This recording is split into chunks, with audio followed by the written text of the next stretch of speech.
Hoje a gente vai falar sobre a disciplina do estudo. Nós estamos estudando as disciplinas espirituais a partir do livro de Richard Foster. Inclusive, quero dizer a vocês, muito obrigado pelo presente. Muito obrigado pelo presente. Esse livro é muito legal. Eu fiquei animado quando eu vi a movimentação de vocês para comprar o livro.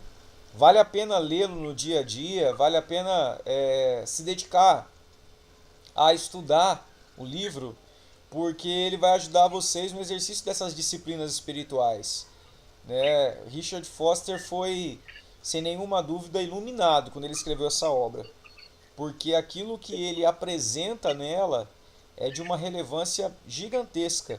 Eu digo que a partir dessa obra é possível entender como construir uma vida espiritual saudável. E o que ele propõe é exatamente isso.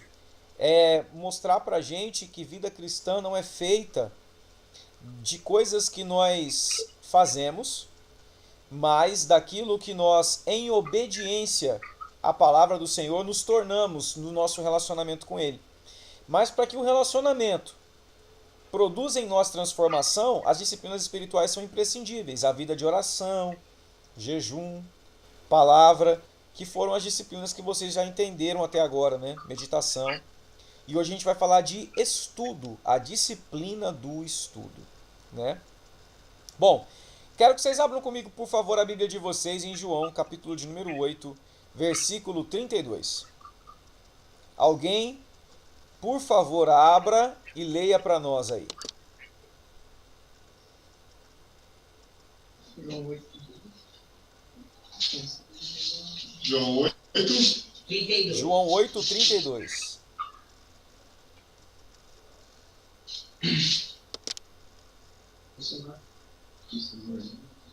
E conhecereis a verdade e ela vos libertará. Glória a Deus. E conhecereis a verdade e ela vos libertará. Deixa eu só conferir uma coisa, porque a gente tem que gravar aqui e às vezes pode acontecer de ter problemas. Só um minutinho. O programa tem que ser conferido, porque se no fim dessa aula não tiver gravado isso, misericórdia. Aí a gente tem que fazer depois particular, na frente do computador, e é muito chato. Bom, tá tudo certo. Conferido. Bora lá. Então, pessoal, veja que Jesus está falando sobre verdade nesse texto, só que a gente sabe que quando ele fala de verdade, ele não fala de qualquer verdade, ele fala de si mesmo, né? Porque em João 14, 6, ele vai afirmar que ele é o caminho, a verdade e a vida, e ninguém vai ao Pai senão por ele. Na verdade, ele diz: ninguém vem ao Pai senão por mim. Então Jesus já fecha essa questão dizendo que ele é a verdade. Então ele não está falando aí de uma verdade relativizada, daquilo que a gente pode considerar como sendo certo ou errado. Ele está se pondo como parâmetro e, portanto, conhecê-lo é a melhor maneira de nós sermos libertos. O que o texto está afirmando é isso. Tanto que adiante, no versículo 36, a gente pode ver Jesus dizendo: se o Filho vos libertar, verdadeiramente sereis livres. Ou seja, conhecer a verdade é conhecer Jesus. E por conhecer Jesus, somos livres. Claro isso, pessoal? É importante a gente falar isso, vou aproveitar e dar uma contextualizada com o nosso período político. Um dos candidatos à presidência está usando esse versículo como bandeira de campanha. E na interpretação dele, conhecer a verdade é mostrar para as pessoas, digamos assim, o que está por baixo do pano de fundo da velha política. Essa verdade dele não é a verdade apresentada no texto, tá? Até porque conhecer a verdade ali é conhecer Jesus. E Jesus, infelizmente, não está representado por nenhum desses dois candidatos. Só para deixar claro aqui. Tá bom? Jesus não é representado por nenhum desses candidatos. Agora falo eu, não o senhor. O que nós estamos vendo nessa segunda fase da eleição presidencial no Brasil é a face direita e esquerda do mesmo rosto, o rosto do capeta. Brincadeiras à parte, é por aí. Mas pula essa parte, não estamos falando de política, né? Vamos lá. Portanto, conhecer a Jesus desenvolve a nossa vida, porque a partir de Cristo nós crescemos espiritualmente, isso é claro? Sim. Mas a gente hoje, pessoal, conhece Jesus primeiramente através de quê? Existe um curso intensivo Conheça Jesus? Não. Ou existe uma viagem que você pode fazer e ter um momento a sós com Jesus? Existe uma caravana que você vai até a casa de Jesus e tem 1 hora batendo papo com ele? Como nós podemos conhecer Jesus hoje? Através de quê? Palavra, oração. Relacionamento com ele, né? Através da palavra. A oração, sem a palavra, ela pode ser simplesmente uma abordagem mística da fé. Porque veja bem, tem muita gente orando a um Deus que criou para si. Tem muita gente orando a um Senhor que fez para si, e não ao Senhor da Escritura. Porque a Escritura revela quem o Senhor é. Vocês entendem isso? Sim. Claro isso, pessoal? É através da Escritura que eu entendo aquilo que Deus é por intermédio do que Ele quis revelar de si. E dessa maneira, então, eu sou transformado na minha mentalidade. Porque, veja bem, eu posso ter um jeito de pensar e uma perspectiva de Deus. Quando a Escritura entra na minha mente, desce para o meu coração, a minha perspectiva sobre Deus muda, a minha maneira de vê-lo muda, e eu passo a enxergá-lo como de fato ele é, ou seja, como ele quis ser conhecido. Vocês entendem isso? Claro isso, pessoal? Sim. Vamos lembrar de Romanos capítulo de número 12, versos 1 e 2. O que diz Romanos capítulo 12, versos 1 e 2? A epístola de Paulo aos Romanos. Alguém pode narrar ou ler pra gente, por favor? 12. Romanos 12, versos 1 e 2.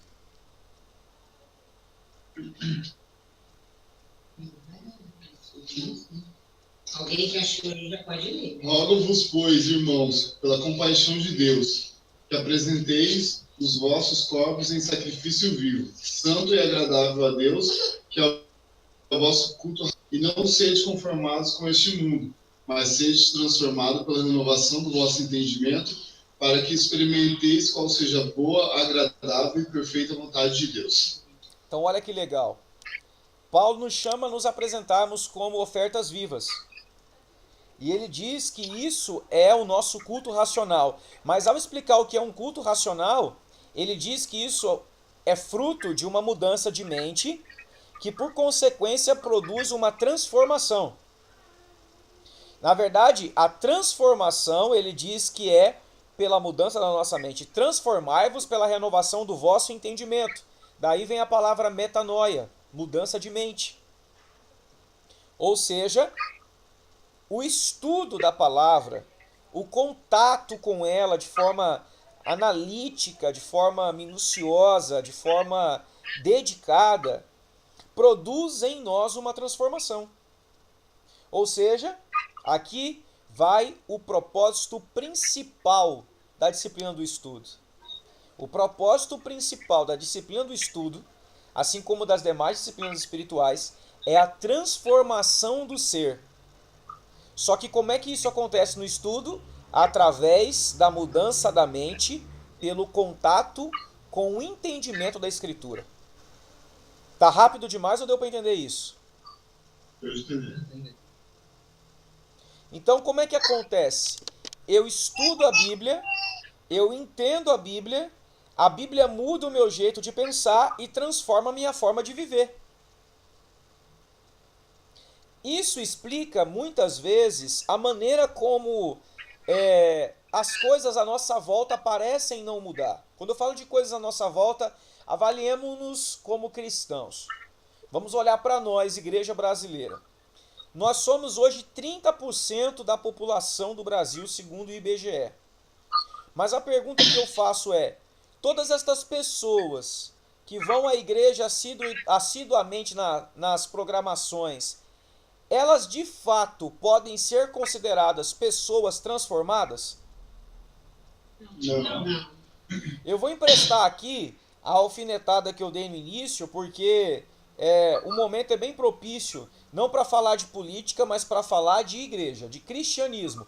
Não falar mal de igreja, mas para nos avaliarmos. Veja bem, eu vi em alguns posts apaixonados de cristãos as seguintes frases.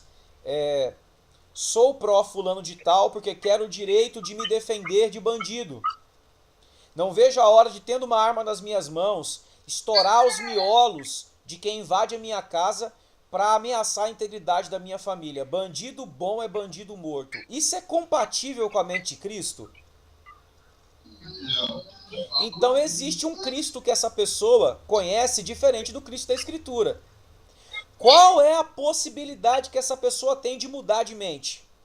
Se ela não tem estudo da palavra, apenas a programação da igreja, existe possibilidade de mudança? Sim, se ela se dispor a conhecer a verdade de fato. Exato, porque veja bem, quem ensina pode também não ser um estudioso da Escritura e, portanto, pode falar daquilo que reproduziu a partir da fala de outrem. E aí uma pregação, às vezes, não é veículo suficiente para produzir entendimento e transformação, muito embora a pregação pode mudar o nosso jeito de pensar e transformar a nossa vida. Vocês entendem isso? Mas quando eu vou para o estudo, eu deixo a Bíblia, pelo Espírito, entrar na minha cabeça e mudar os meus conceitos. Porque às vezes o que nós pensamos, pessoal, é emprestado de alguém que emprestou de outro, de outro, de outro. E no final você descobre que aquele pensamento emprestado não tem nada de bíblico. Ele é meramente religioso. Vocês conseguem entender isso? Sim. Por que eu estou falando isso? Porque, na verdade, os nossos dias são dias de muita informação e pouco conhecimento. Eu me lembro do seminário de um professor que dizia que o cristianismo da atualidade ele tem quilômetros de extensão e milímetros de profundidade, porque falta estudo. As pessoas simplesmente ouvem e sem filtro reproduzem. Então, por não estudar, elas não conhecem. E por não conhecer, elas criam para si um Deus que elas julgam ser o mesmo da Escritura, mas não é. Então, muitos cristãos, por mais que sejam assíduos nas programações da igreja, que sejam persistentes em congregar, abre e fecha aspas, permanecem com uma vida completamente fora da realidade do cristianismo porque não foram transformados pela palavra.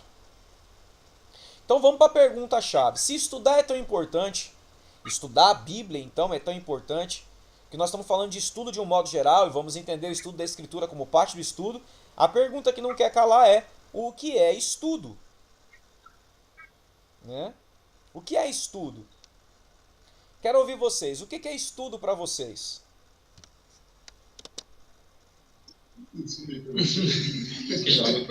Diga, Elias, o que é estudo? É a busca de conhecimento? É a busca do conhecimento? Sim. A busca do conhecimento, então, é uma experiência muito específica, vocês concordam?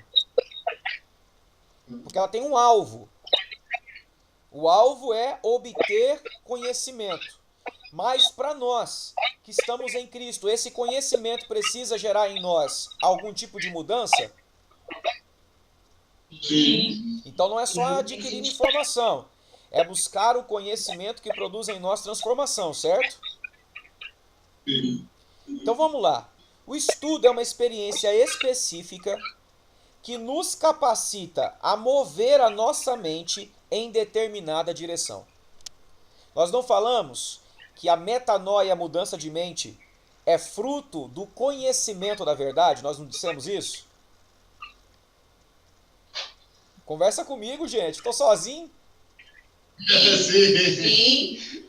Então, o conhecimento da verdade que o estudo proporciona muda a minha mente, transforma o meu jeito de viver. Então, veja bem, o estudo é exatamente essa experiência específica que nos capacita a mover a nossa mente em determinada direção. Em direção a quê?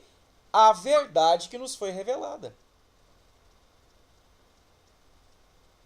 Então, essa experiência capacitadora que nos move rumo à verdade revelada é chamada de estudo. Certo? Certo. O estudo, pessoal, levando em consideração que ele é essa experiência de entendimento e transformação de mente, ele basicamente tem 3 requisitos muito importantes. Porque são necessários 3 requisitos para formar um pensamento. Primeiro requisito muito importante do estudo na formação de um novo pensamento é o requisito da concentração. Primeiro requisito importante para formarmos o pensamento: concentração.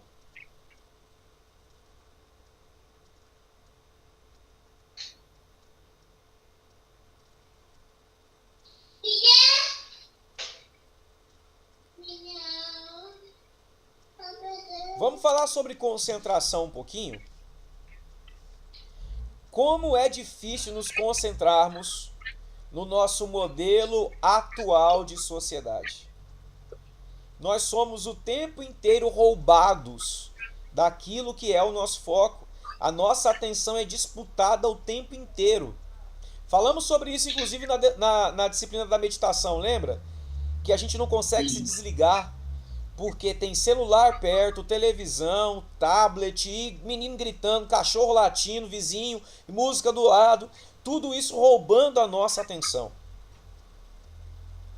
Essa questão é tão séria que a gente vê, por exemplo, as cidades recebendo, por intermédio de legislação, regulamentação na divulgação de certas coisas. Por quê? Porque hoje você dirige, tem 30 mil fachadas, 10 mil outdoors, e aí aquilo tudo rouba a sua atenção daquilo que é principal, dirigir. Tá gravando. Tudo isso rouba a nossa atenção. Minha gata veio aqui me pedir para gravar a aula. Então, voltando. A gente tem o tempo inteiro coisas roubando a nossa atenção, e isso é tão sério que o poder público, inclusive, no dia a dia das nossas cidades, está regulamentando tamanho de fachada, tamanho de outdoor, localização de placa, para ajudar a gente a se concentrar. E aí eu pergunto para você, acreditando que você é um estudante ou um potencial estudante da Bíblia, você consegue manter-se concentrado enquanto estuda a Bíblia? A Fer já respondeu sinceramente sim.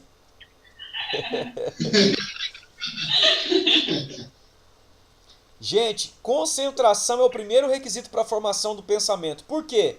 Porque a concentração nos leva ao segundo requisito. E o segundo requisito é percepção.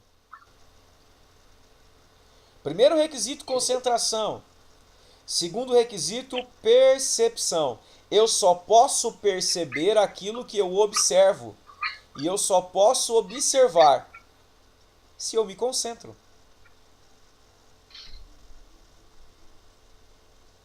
Quer ver um exemplo? Vou fazer uma pergunta para vocês. Não vale olhar, vocês vão ter que fechar os olhos. Fechem os olhos agora. O que tem acima da cabeça de vocês, galera que está sentada no sofá marrom da sala da Dona Célia? Ventilador de teto. Ventilador de teto. Show! Na parede atrás de você, Efra, tem alguma coisa importante, relevante, perceptível? Não. Bom, agora abram os olhos e olhem para trás. Vocês já haviam reparado esses peixinhos? Eu tava lembrando do papagaio ali, ó. Quem lembrou do peixinho não teve coragem de falar? Eu achava que o peixinho era uma Eu achei que era o peixinho, mas eu achei que o peixinho era ali, não, onde fica o aparador. Legal.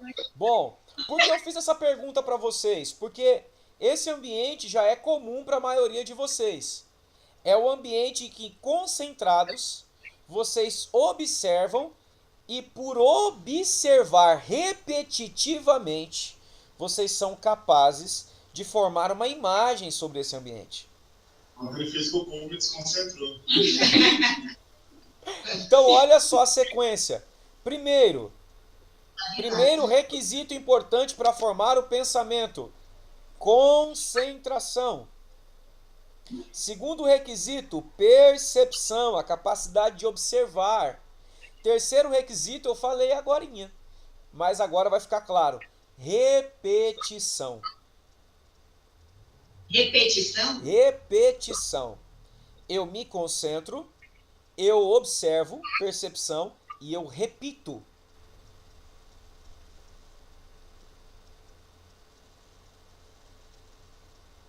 É assim que o pensamento é formado.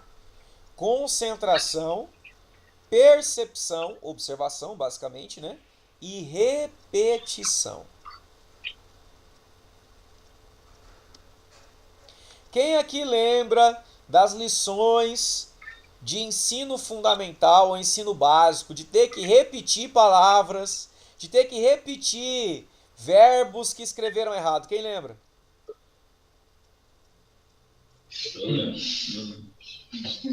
Basicamente, isso é o fim da formação do pensamento.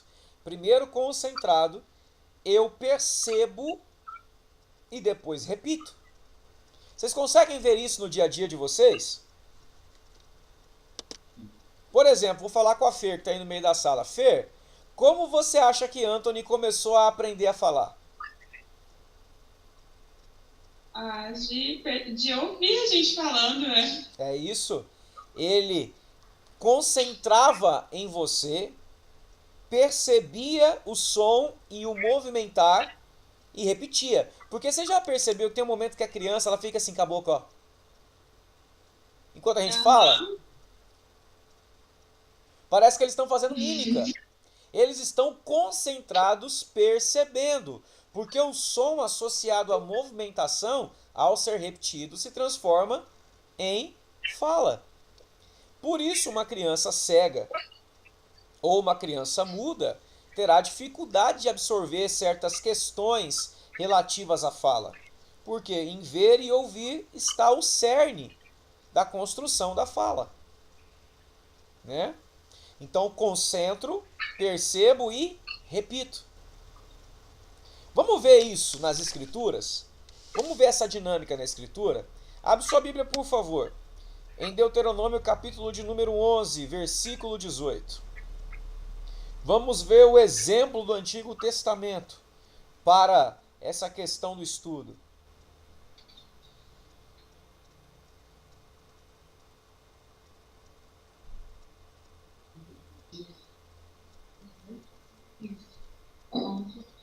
Alguém lê para nós, por favor, Deuteronômio, capítulo de número 11, versículo 18.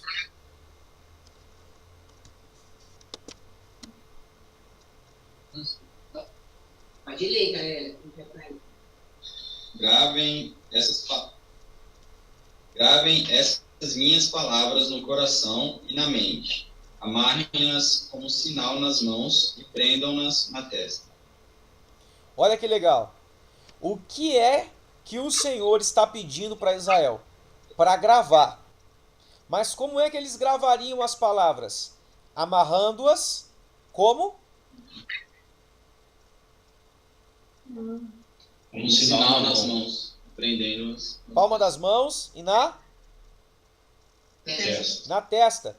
Então, aquilo tinha que estar junto deles para ser observado repetitivamente, a fim de que fosse decorado. Então eles iam tornar aquilo parte do cotidiano, para, por exemplo, ao olhar para as mãos concentrados, poderem perceber o texto e na leitura repetitiva gravá-lo. Travou. Travou? Isso. Voltou agora? Voltou. Então vamos lá. Eles tinham que ter aquilo nas mãos, na testa, para que no dia a dia, ao olhar para as mãos, ao remover da testa o texto, eles, percebendo o que está escrito, concentrados, repetidas vezes lendo, gravassem o texto. O que o Senhor está propondo aqui é nada mais que concentração, percepção e repetição. Assim eles iam formar o pensamento, que é o que a Bíblia chama aí de gravar. Deus estava didaticamente ensinando os pais e os filhos a construírem o processo de formação de um pensamento santo, no caso, o pensamento da Torá. Legal isso, né? Sim. Então, é uma aplicação para nós, na prática. Nós costumamos fazer isso na nossa leitura bíblica. A nossa leitura, aliás, é só uma leitura ou ela já é caracterizada como um estudo? Porque ler é diferente de estudar, pessoal. Nós estamos aqui na disciplina do estudo. Leitura é algo que pode ser feito de forma desatenta, ou seja, desconcentrada, sem a devida atenção, percepção e, portanto, também sem devida repetição. Mas quando eu estou estudando, eu estou em busca desse processo de formação de pensamento. Então eu estou concentrado, eu estou analisando percepção e dependendo de como for, eu leio repetidas vezes o mesmo capítulo, página, versículo, enfim. Entende a diferença de ler e estudar? Então vamos lá. A gente viu aí a Escritura nos ensinando como fazer. Então eu encerro com vocês, não o estudo, mas essa parte sobre o que é estudo, dizendo que se o estudo é uma experiência pessoal, uma experiência específica que nos capacita a mover nossa mente em determinada direção, então, para que o estudo seja eficaz, ele precisa ser feito de forma analítica. Analítica. O estudo deve ser feito por meio de um processo analítico. Como se dá este processo? Nós entendemos como é que o pensamento é formado. Agora vamos entender como é que este processo analítico de estudo é feito. Bom, basicamente ele é feito em 4 passos. Os 4 passos do processo analítico do estudo.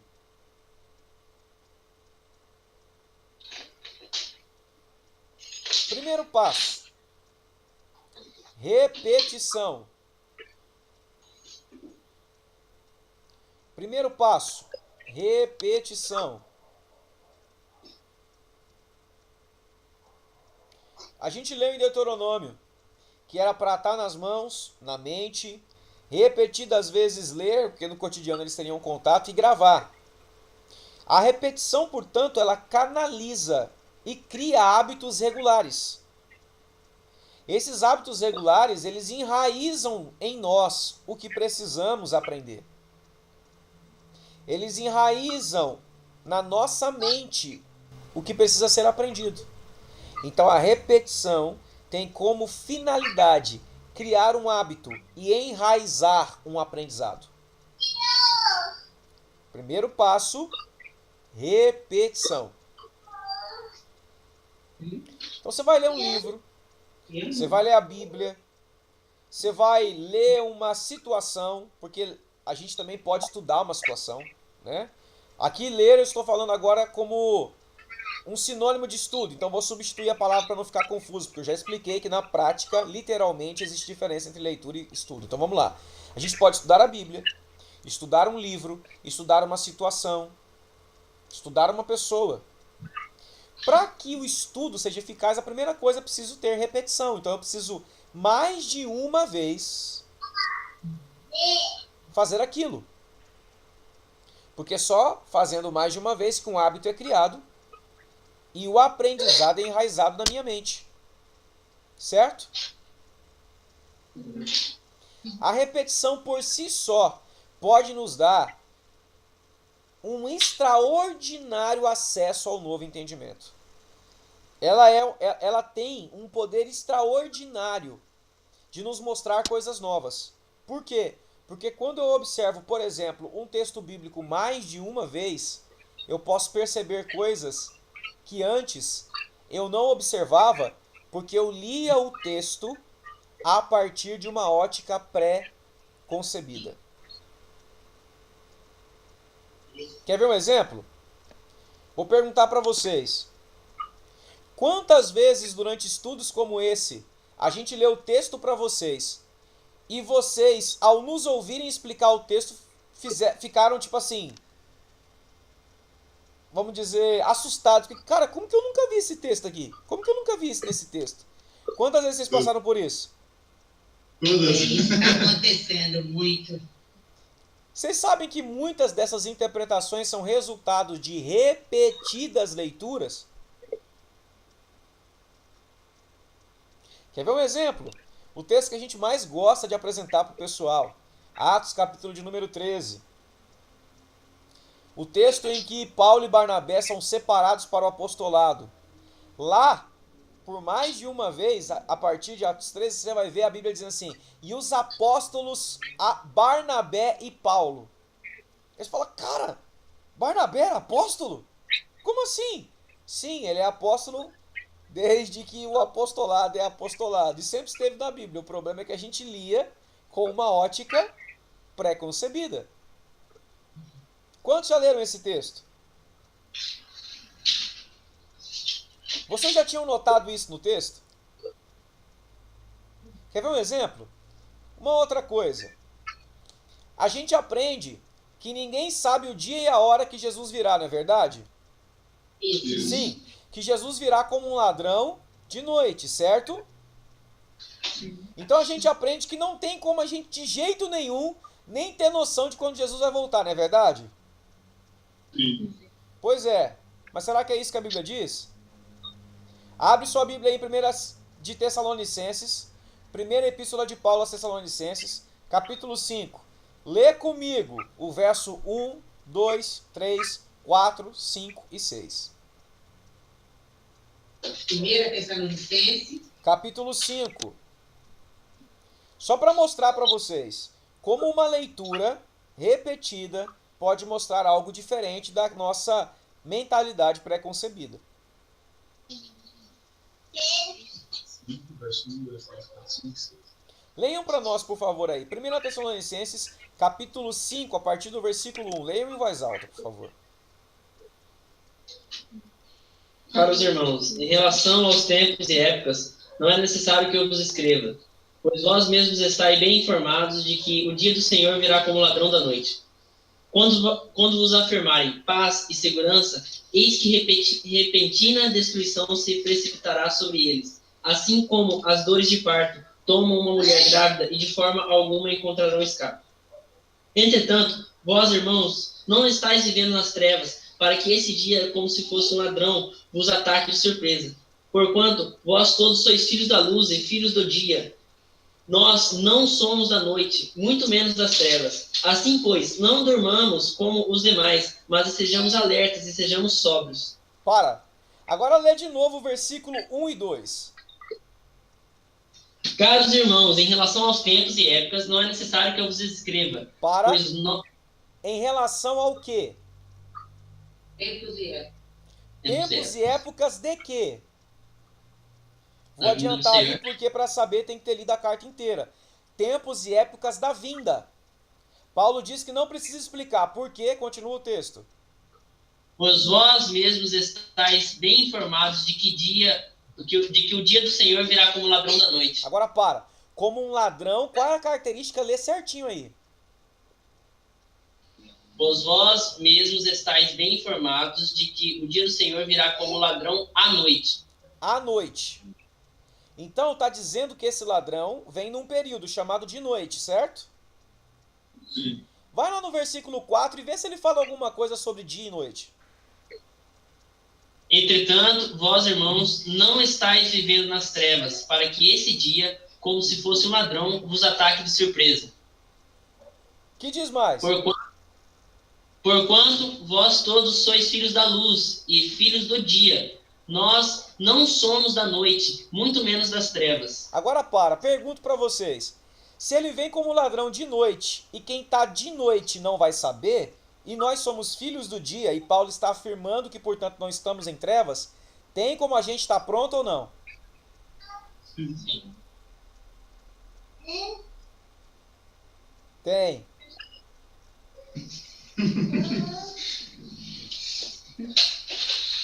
E tem como saber quando estiver próximo. Por quê? Verso 3.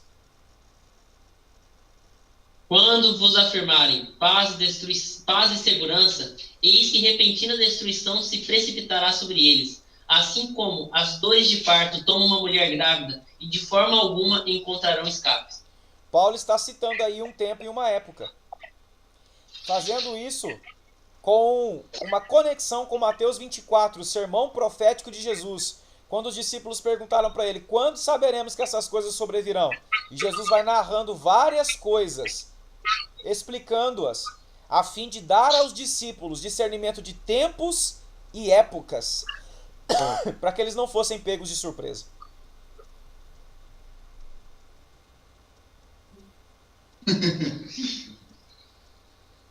Quantas vezes a gente lê esse texto e acha que não tem obrigação nenhuma de saber? Quem não sabe é quem está na noite, pessoal. Quem está de dia sabe. Vamos voltar para o estudo? Então vamos. Viu? Mais um texto que ganha luz. Vocês entenderam isso? Repetição. Segunda coisa importantíssima, segundo passo importantíssimo no processo analítico do estudo, é a concentração. A concentração, ela amplia muito, potencializa demais o que nós queremos aprender. Porque a concentração nos dá capacidade de observar com detalhes. Veja que o texto que nós lemos fala, no que tange aos tempos e épocas, não convém que eu vos explique. Paulo está dizendo que eles já sabiam. Então a gente olha como se eles não soubessem, mas ele está dizendo que eles sabiam. Quando ele fala ladrão à noite, esse detalhe é importante. Então, concentradamente observar o texto me faz perceber o que está nele. Estudo exige concentração. A concentração é uma forma de ajustar a minha mente. Então veja bem, se na concentração eu foco a minha mente àquilo que importa, logo eu não serei roubado do meu objetivo, absorver a informação e repeti-la, a fim de transformar minha mente. Então o primeiro passo, qual é? Repetição. Primeiro passo qual é, pessoal? Repetição. O segundo passo? Concentração. O terceiro passo vai ficar para a semana que vem. Já. Porque a gente já falou bastante. Foram-se 40 minutos e eu não quero sobrecarregar vocês de informação. Mas o nosso terceiro passo da semana que vem será a compreensão. Nós veremos mais 2 passos na semana que vem e daremos andamento às demais partes do estudo. Ok?